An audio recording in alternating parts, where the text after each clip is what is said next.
পয়লা April নয়, আজ অর্থাৎ 7ই মার্চ থেকেই বাংলার যুবসাথী প্রকল্পের টাকা পাবেন বাংলার যুবক যুবতীরা।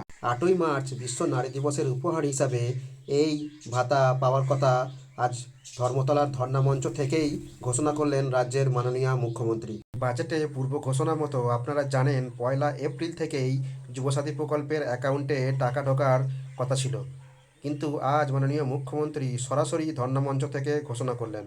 কি বললেন মাননীয় মুখ্যমন্ত্রী, সরাসরি শুনুন।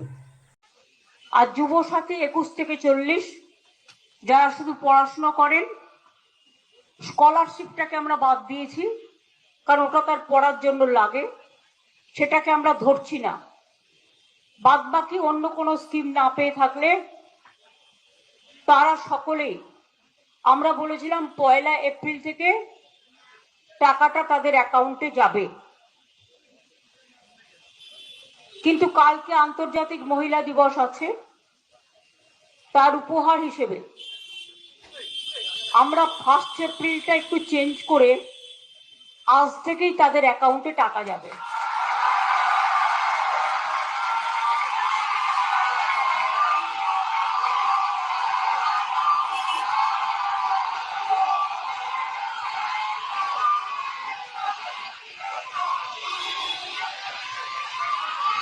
একুশ থেকে 40 বছর পর্যন্ত যারা আছেন তাদের প্রায় 90 লাখ থেকে 1 কোটি, 21 বছর থেকে 40 বছর পর্যন্ত প্রায় 90 লাখ থেকে 1 কোটি ছেলে মেয়েরা এই দরখাস্ত করেছেন, যারা অন্য কোনো স্কিমে নেই, শুধু স্কলারশিপ পায়। স্কলারশিপ কন্যাশ্রীকে আমরা ধরছি না, কারণ তাদের এটা প্রাপ্য পড়াশোনার জন্য। যারা স্টুডেন্ট আছে, মেধাশ্রী আছে, ঐক্যশ্রী আছে, শিক্ষাশ্রী আছে, স্বামী বিবেকানন্দ স্কলারশিপ আছে, সবুজ সাথী আছে, তরুণের স্বপ্ন আছে, এগুলোকে আমরা ধরছি না। এটা হচ্ছে 21 থেকে 40 বছর যারা কোনো চাকরি বাকরি পাননি, আমরা তাদের দিচ্ছি। এবং যারা অ্যাপ্লাই করেছে, প্রায় 1 কোটি ছেলেমেয়েরা অ্যাপ্লাই করেছে। কাদের কাদের অ্যাকাউন্টে এই টাকা ঢুকবে সেটি জানার জন্য অবশ্যই আপনারা যুবসাথীর যে অফিসিয়াল পোর্টাল বা ওয়েবসাইট, সেখানে গিয়ে আপনার অ্যাপ্লিকেশনের স্ট্যাটাস চেক করে নিন।